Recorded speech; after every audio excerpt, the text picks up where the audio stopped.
it would not be a wild guess to say that if you actually go into public policy as your career and start working on particular issues, chances are that you will be part of transnational networks.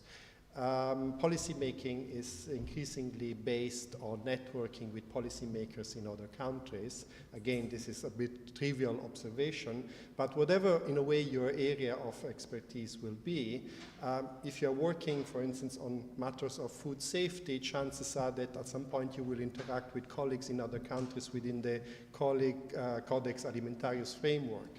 If you're working on issues that have to do with labor standards, if you work in a labor ministry, chances are that you will participate in some committees of the International Labor Organization. If you go into defense planning in a Ministry of Defense, chances are that at some point you will sit down with colleagues from other countries within NATO if you are from a NATO country. Of course, if you're a member, if you're a citizen of the European Union and work for a ministry in your government, not mentioning even if you're starting working for a European institution, you will participate in one of the hundreds of committees that are organized among officials of EU member states. So unless you work on something very specific, like for instance waste management, but even that is increasingly discussed at the international level, then you will be networking with foreign officials, even if you yourself are not an official working for an international organization. So it's difficult to avoid in policy making today this transnational connection. And this is considered as a good thing. I've been working on issues of global governance for almost 15 years now, and there is a general idea that in a way networks are the path towards better governance, better global policies in the long run. On the one hand, because nobody is very seriously about creating hierarchical modes of organization at the international level. So the idea of a world state is discussed generally by philosophers, but it's not on the political agenda on the one hand. But also the idea that outcomes can be just left more or less to the market is increasingly discredited, especially after the recent crisis of capitalism. And so networks, to some extent, are presented as a sort of third way. It's a way in which you don't make policies on an authoritarian basis, which might be impossible, but perhaps not even desirable according to many at the international level. But on the other hand, you're not letting the market, you're not letting private actors coordinate spontaneously and producing some outcomes, which might actually have some detrimental results.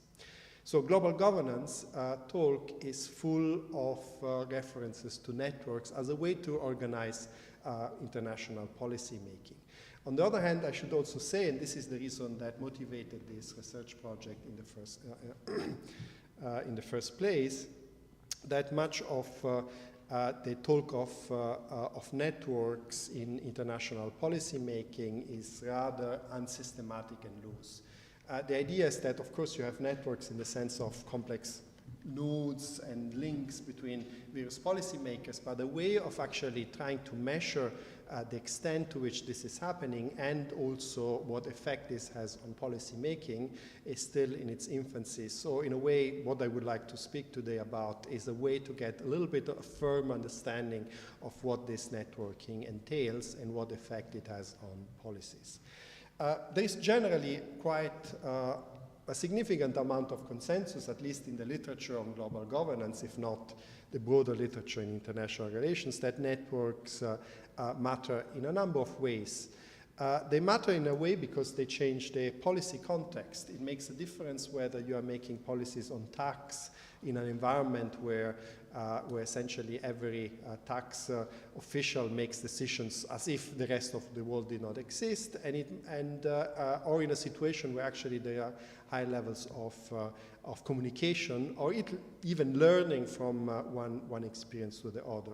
It matters in terms of policy content, what actually you do, the way that you design your health systems, for instance, to present an example that I will go into more detail later, matters in a way, whether you are choosing a larger role for competition in the health sector, less role for the competition, private actors, and so on.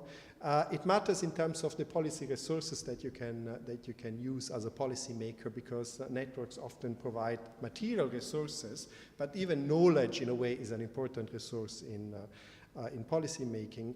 It affects policy implementation simply because you might have an excellent policy, but if your network in a way creates some kind of effects that undermine your policies, implementation might be a problem.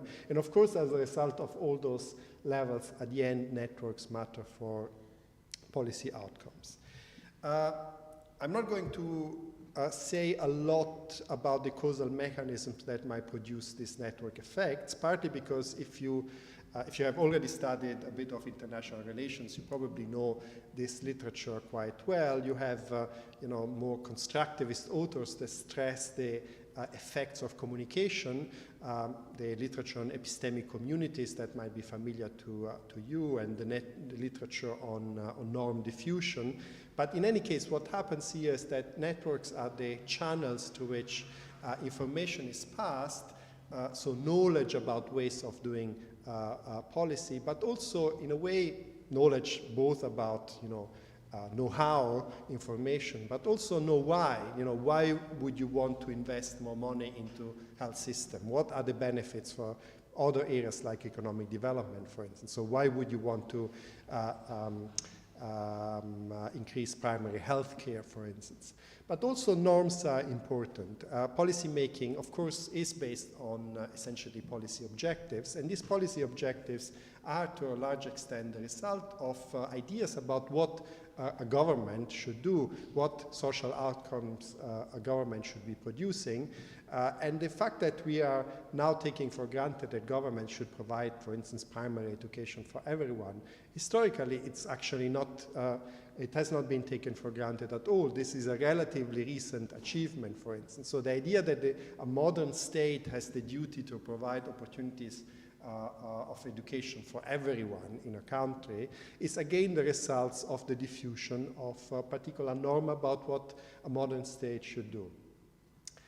The second mechanism is essentially commitment. Networks allow governments to make particular commitments, and these commitments are made sometimes on the basis of reciprocity. So commitments are made because you want the other country to make a commitment. In the case of trade policy, for instance, often the reason why countries in a way network and create regional trade agreements, for instance, is that they want other countries to alter their policies. But in some cases, we actually have a phenomenon where policymakers want to commit in order to gain some kind of domestic advantage. You have sectoral ministries that in a way are in a game or sometimes in a struggle to promote their own policy priorities and often compete for scarce resources. So making an international commitment is a way to strengthen their hand domestically. So you might have, for instance, health officials that sign up to international commitments to increase the level of health provision that is provided in that country, which is a way to strengthen their hand towards finance ministry. So they say, look, we need these resources, we have made this international commitment, so give us the money. And this is something that you can find in a number of areas. Also, for instance, militaries sometimes do that. They sign up to NATO commitments in order to make sure that they get more resources domestically and so on. So the idea of networks as creating these commitment effects often shifts domestic balances of power. Other two mechanisms are probably less relevant for the kind of policy networks that I'm talking about, health and education, development aid, and so on, but they might be still relevant. The first one is competition. And here we are talking about networks that are essentially mainly based on competitive relationships. So networks are not always collaborative. Countries, in a way, are in networks of interaction that might generate tax competition, for instance. And finally, you have a fourth mechanism that is outright coercion. And here, maybe there is a little bit to be said about the way that coercion is treated in some literature. So if you have been doing some reading, for instance, on the literature of the diffusion of policies, for instance, by Beth Simmons or Jeffrey Garrett, they define coercion quite widely, including, for instance, the fact that the IMF imposes some conditions when it grants a loan to a developing country, and this, in a way, is seen as a coercive mechanism. I would disagree with that. I think that stretches the idea of coercion too far. I would more see this as an exchange, but of course the matter is debatable, and we can go into that, if you like, during the discussion. But basically, the rest of what I'm going to say will focus on the first two mechanisms that are the ones that probably, for the kind of policies that I will be looking at empirically, are more relevant, which are communication and commitment. So far, in a way, have not been telling you anything particularly new, but the next step might be a little bit more in a way, innovative, if you like. And it derives from the fact that if you speak to policymakers, practical people, what the impression is very much is that these kind of networks are becoming more and more complex. There are more relationships, there are more actors, there are more links between those actors, and those links between actors create more difficult pattern in understanding who is deciding what, who is talking to whom about what, and so on. So complexity is very much a buzzword that you find today, not only in the academic literature, or not primarily in the academic literature, but especially among practitioners. So the question is how to kind of theorize complexity, how to measure it, and how to see whether complexity actually makes a difference. And of course, we also should be able to say whether complexity has really increased over time, as practitioners seems to think. And here essentially the theory comes in, because here the idea that complexity, which now I'm defining very broadly as in the way that I've just very briefly sketched, and I will say much more later, has essentially a number of effects. It amplifies both the benefits of the two aspects, the two mechanisms I mentioned, communication and commitment, but also the costs. How does it amplify the benefits from communication? Well, the first is that if you have more actors that are connected to more actors, it's more likely that you have a diffusion of innovative practices. Essentially, it's more difficult for policymakers to get stuck in their traditional way of behaving, but they're simply exposed to a larger variety of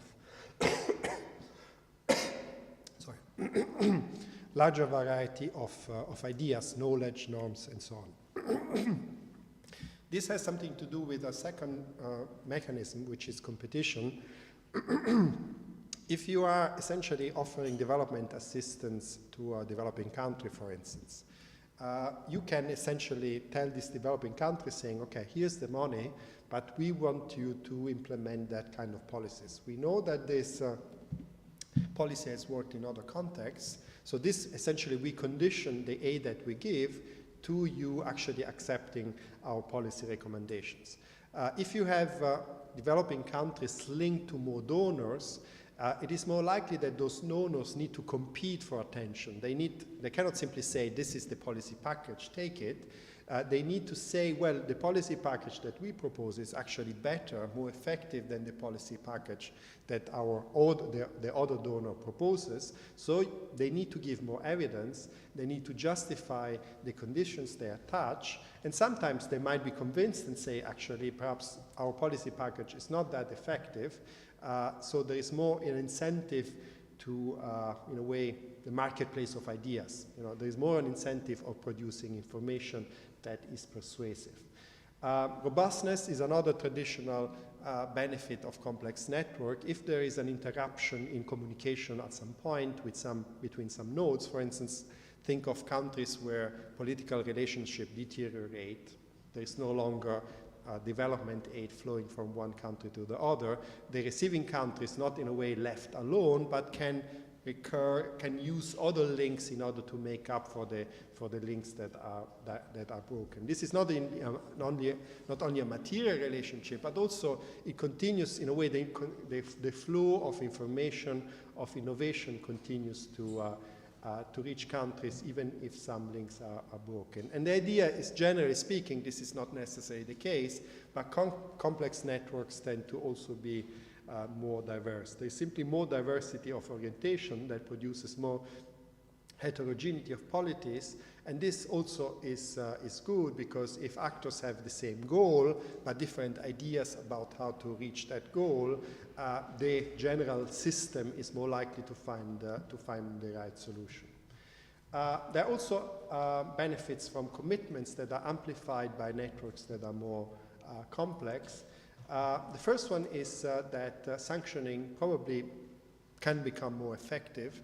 If you have policymakers that make a commitment and then violate those commitments, they have to be worried that they will be, in a way, punished, not only by the policymaker, the directly policymaker towards whom they have made a commitment, so their immediate partner, but this punishment might actually have ripple effects that go far beyond the immediate partner. Countries receive a reputation for not living up to their commitments. This reputation damages their chances to find other partners in the future, and so essentially this complexity puts countries under greater pressure to comply with their commitments in the first place. However, complexity can also have adverse effects on policy outcomes. On the one hand, you have the problem of information overload, and this is very much decried by development practitioners. If you speak to people like in the French Development Agency or DFID, they essentially will tell you, oh, okay, we need to do absolutely something about the fact that those administrations in developing countries are absolutely overburdened by the requirements that come from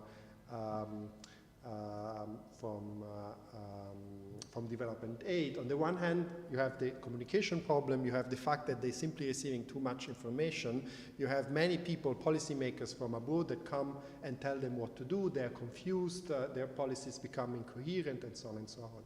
But also, in a way, very much the transaction costs, when they make a commitment, when they get money to implement some kind of education policy or health policy, at some point they have to fill in hundreds of different forms, they have to meet hundreds of different monitoring missions from various donors, they have to adapt their reporting system to the requirements of each donors, and you can often hear the complaint that ministries of education or health or transportation and so on in developing countries simply spend too much time in dealing with the requirements of official development assistance in a way. But on the other hand, there's also the risk that actually, for instance, recipients might play donors against each other.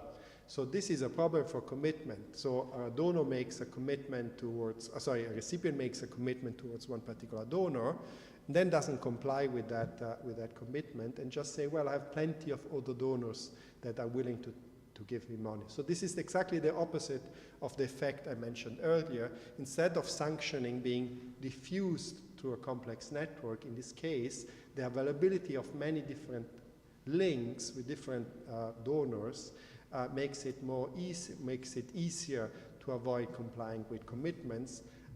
And many, again, practitioners often complain about the fact that some developing countries, governments of developing countries are able, as I say, to play donors against each other. So essentially here you have a number of implications here.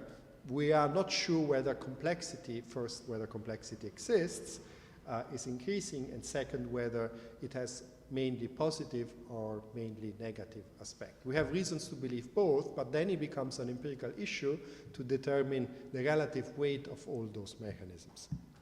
There are a number of additional hypotheses on the general relationship between policy outcomes on the one hand and network complexity. Well, what you could say that network complexity might have the shape of an inverted U, in the sense that increasing complexity is good up to a point, but then when complexity becomes too much, then the effect on policy outcomes is negative. It's more likely that all the negative aspects that are that I mentioned will kick in. So the question here, we need to find a kind of optimal degree of complexity. There is an optimum, and the question is where this optimum is. The second additional set of hypotheses is that essentially complexity doesn't have the same effect in all kinds of units, policymaking units, which for most practical purposes, here we are talking about states. So you have two essentially ideas.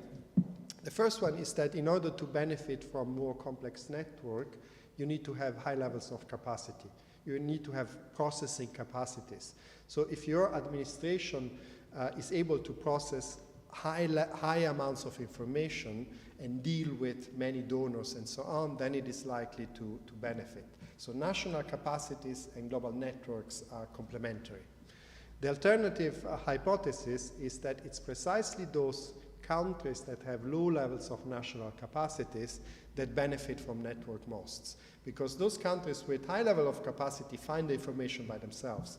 They are already able to produce experience, while it's those countries that find it more difficult to generate new information by themselves. They tap into global networks, and those global networks compensate for domestic weaknesses.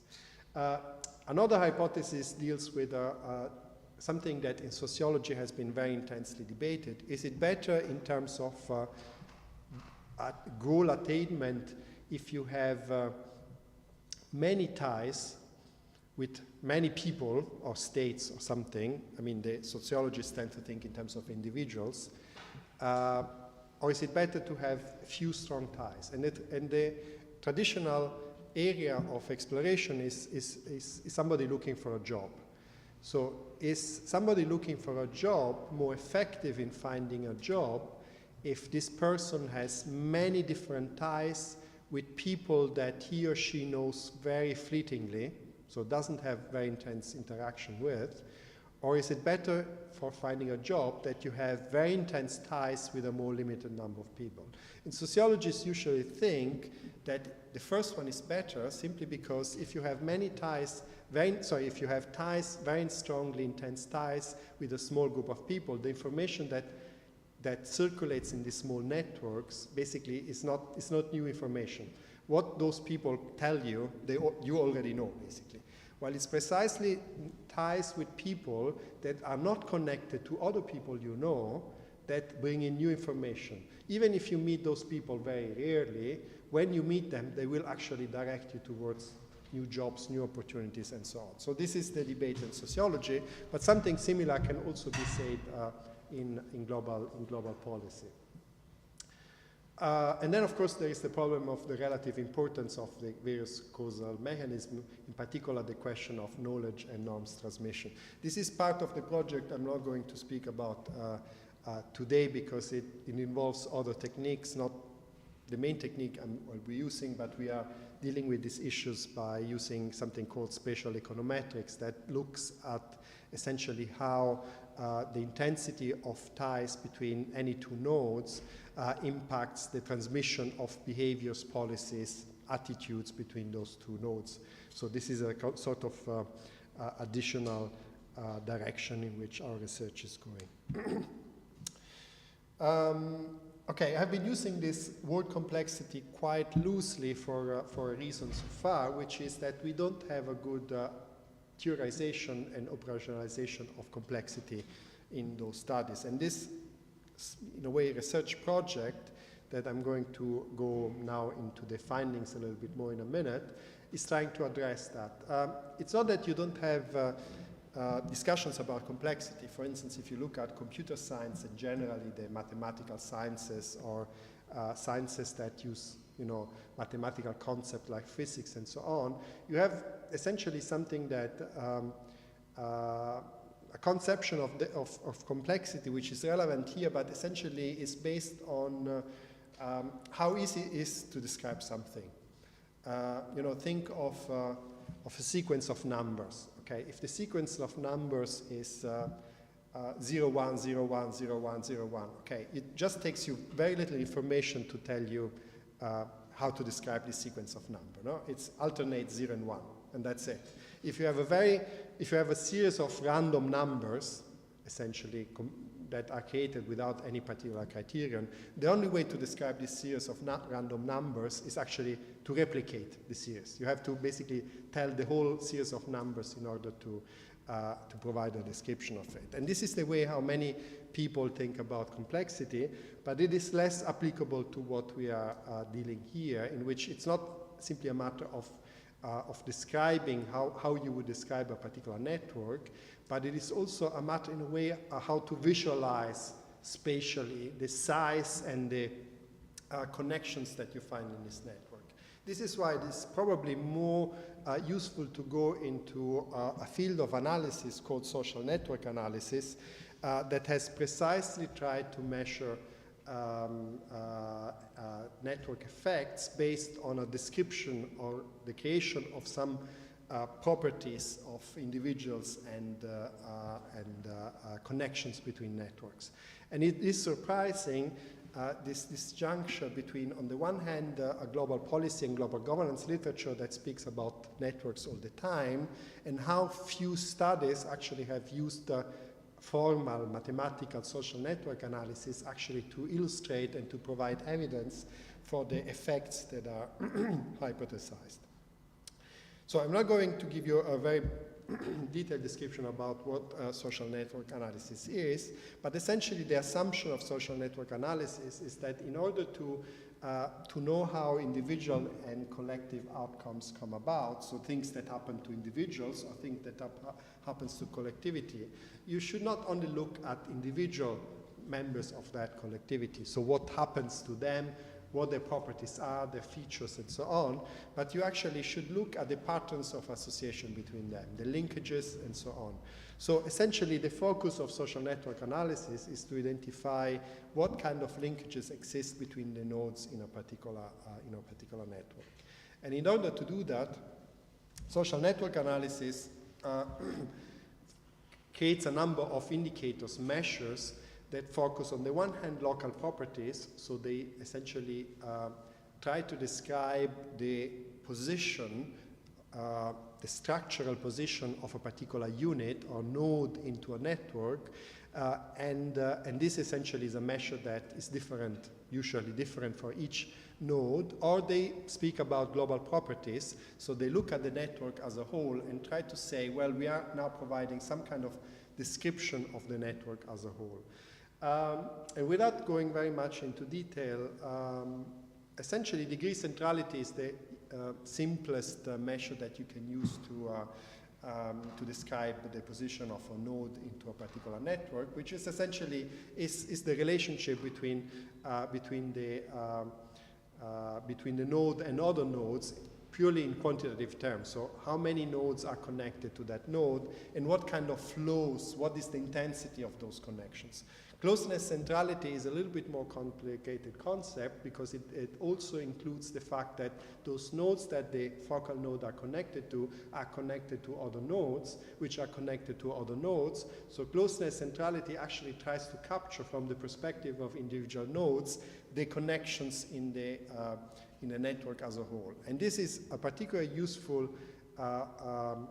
measure of centrality of a node in a network when you're interested in the probability that if some kind of information flows in a network, that information will actually reach that particular node. So essentially, by looking at the connections between all nodes, you might find some nodes that might have lots of direct connections or a high level of degree centrality, but if the nodes to which that node is not connected are not well connected themselves, it has a low closeness centrality in the sense that this node is at high risk of missing some important information. There are a number of complications when we are looking at so-called way networks, which is networks where what matters is not whether two nodes are connected or not, so it's another binary measure, but the question is how intensely two nodes are connected. So for instance, if we look at states today, it is quite clear that almost every state in the world is connected to every other states of the world through the United Nations. So every state somehow has some kind of connections. But this doesn't mean that the intensity of connections is actually the same for every state. So it is very important to look also at the way of the links. And there is a significant debate about how to find measures of centrality that are actually take into account different combinations of the number of the links that a unit has and the way of those links in a way. And then, of course, you have a number of global properties. On the one hand is the average degree of all nodes in the network that essentially is a measure of the density of the network, a network where the average degree is higher tends to be more dense. There is an issue of measuring the clustering, to what extent you have some nodes that are very tightly interconnected. So links are not distributed in the same way across all nodes, but you have some nodes that form some clusters exactly. And then you have the question of whether the network as a whole has a strong level of core periphery structure, whether you have the network centralized around a very small number of nodes that are connected to everyone else, or whether the nodes are much more equally distributed around all the nodes. So here we are talking about the inequality of the nodes in terms of the connections that they have, and more unequal networks have this particular structure where some nodes are central and some are more peripheral. In terms of the empirical analysis that we have been doing, this essentially is a sort of pilot study. We have been trying to identify both in terms of description, but also in terms of measuring the impact of 3 particular global networks that are all in the field of global health. This is a pilot study because after doing this initial research, we are planning to extend it to other policy areas different from health, and probably the first candidate will be education. But in any case, we have been doing analysis of these 3 global networks. The first one is the health aid network. The second one is the network constituted by IGOs, Intergovernmental Organization for Health, and then the International Non-Governmental Organization network. I'm going to tell you something more about them in a minute, but essentially for all those networks we have 2 main objectives. The first one is to create a sort of map tracing how those networks have evolved since the 1980s to now. So have these networks changed? In particular, has the complexity of those networks increased, as every practitioner seems to think? And the second one is actually to see whether those networks make any difference for an outcome that policymakers are interested in. And we have been looking at child mortality as an indicator that is of particular importance in health planning, because it reveals a lot about the performance of health systems. So the health aid networks has as nodes states and multilateral organizations that provide development assistance for health, and those states that provide that assistance. The links are the flows of money, basically, given for that purpose. The coverage that we have is between 1990 and 2008, and here I'm just skipping the information about the nodes. The second network that we are looking at are, again, the nodes are member states that are members of health-related IGOs. And here, essentially, we are looking at a yearbook of international associations, which is the most comprehensive source of information, both on intergovernmental organization and non-governmental organization. And essentially, we have identified a number of criteria by which we are including them. But these intergovernmental organizations we are looking at essentially increased from 51 in the first year we have data which was 84 to 83 in 2008. And then we have the network of states that are connected indirectly, so it's not members of international non-governmental organization for health, but states that are connected through residents that are members of INGOs for health.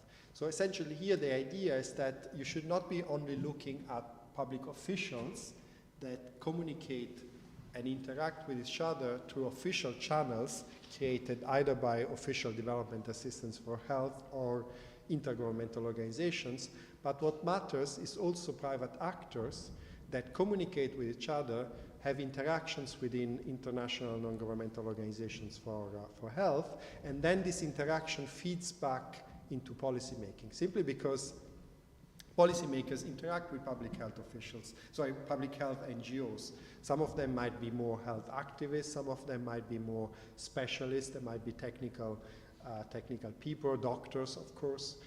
So we should be looking in a way at the broader impact of those health networks. And the number here is significantly larger. In 2008, we had more than 1,000 INGOs for health.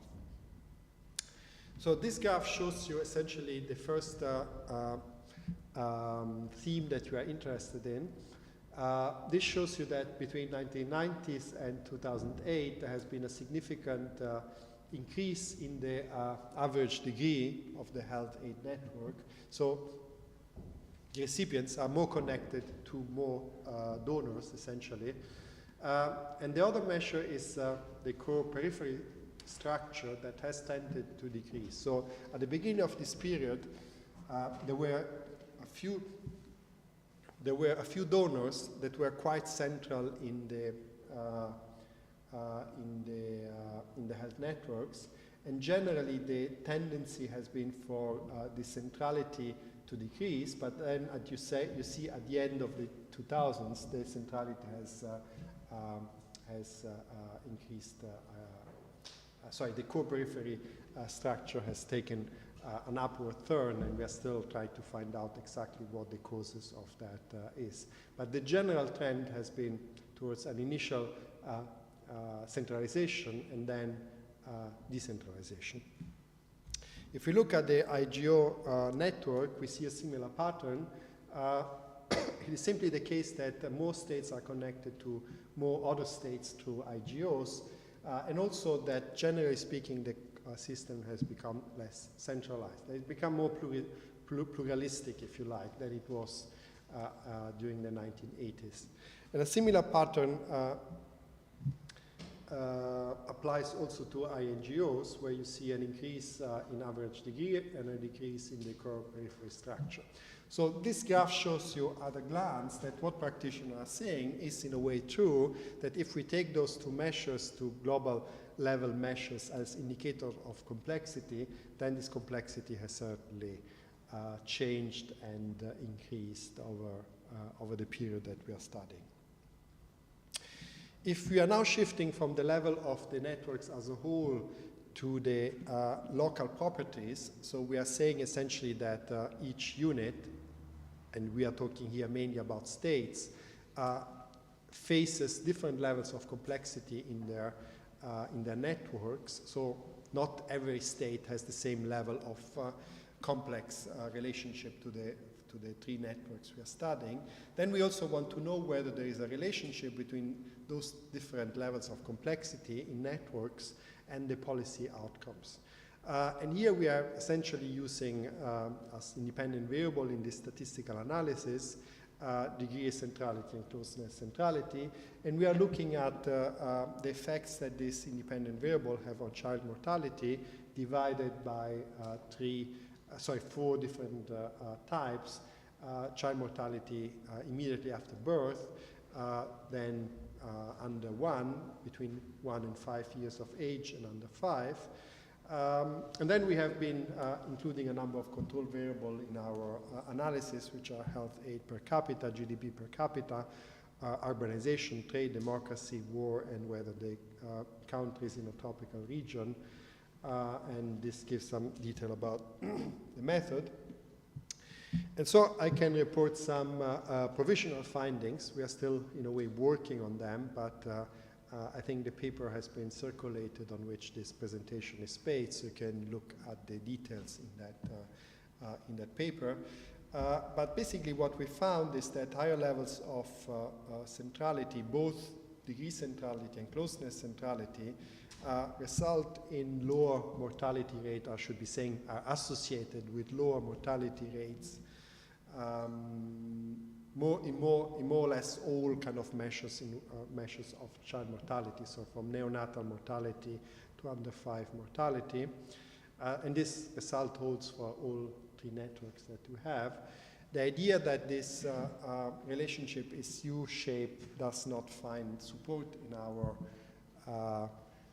results, so it's simply a linear effect. The more centrality you have, the better records you have in terms of child mortality, so the lower child mortality.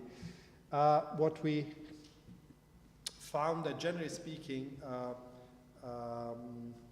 centrality has a larger effect when GDP per capita, which we have been using as a sort of indicator of state capacity, is higher. So this tends to support the complementarity argument rather than the substitution argument.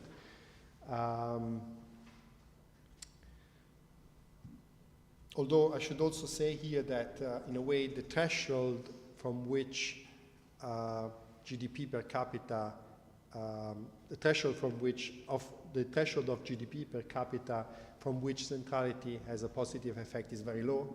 So essentially, most countries benefit from higher levels of centrality. Our findings with regard to the weak ties versus strong ties are rather mixed, in the sense that we find a difference, but this difference actually depends on what measures of centrality we are looking at. So in some cases, for instance, closest centrality is better when you have stronger ties, which in the case of IGOs and INGO networks, but in other cases, when you have a health aid network, it is better to have more weaker ties rather than fewer stronger ties. So essentially, this is a result that we need to look more carefully to find exactly what the pattern is. And then this is a separate analysis we have done, not based on social network analysis, but spatial econometrics. We don't find that generally higher centrality is associated with higher government spending on health, which was an hypothesis we have set up to see whether the effect was through the diffusion of norms rather than knowledge. So this makes us suspect that the reason why centrality has a positive effect on health outcome has something to do with better knowledge. And then we found, again in a separate analysis, that if 2 countries have higher levels of interaction, then there tends to be a transmission of the level of spending, government spending for health per capita from one country to the other. So this is one channel of diffusion that we have found, but interestingly, the INGO networks does not seem to have that effect.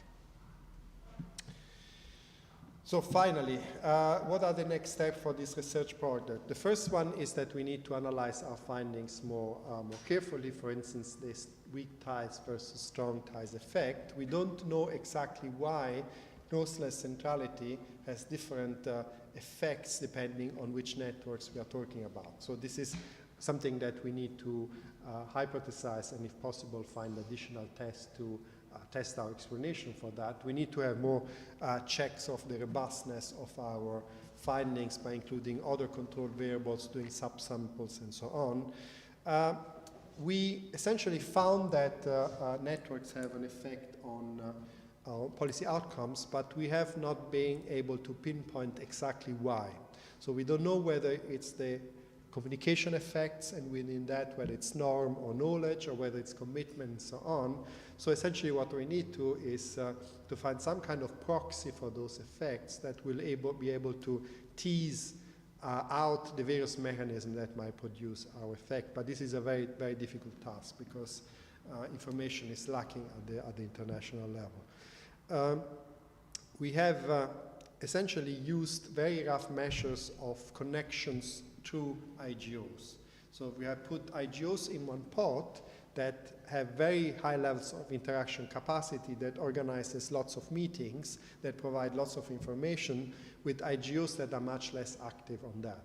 So what we would like to do ideally is to look at the IGOs, and I'm here mainly saying IGOs because doing it for 1,000 INGOs would be a major problem, but it is feasible to do it for IGOs, to see to what extent they actually offer opportunities for interaction, for exchange of experiences and so on, and see whether this is the main determinants. And then, of course, we would like to supplement those results, which are basically statistical, with some qualitative case studies by which we actually go and meet some real people, talk to them, and ask them, what have networks done for you? You know, what kind of information have you received through a network that you would not have been able to receive purely by interacting with other national officials in your state?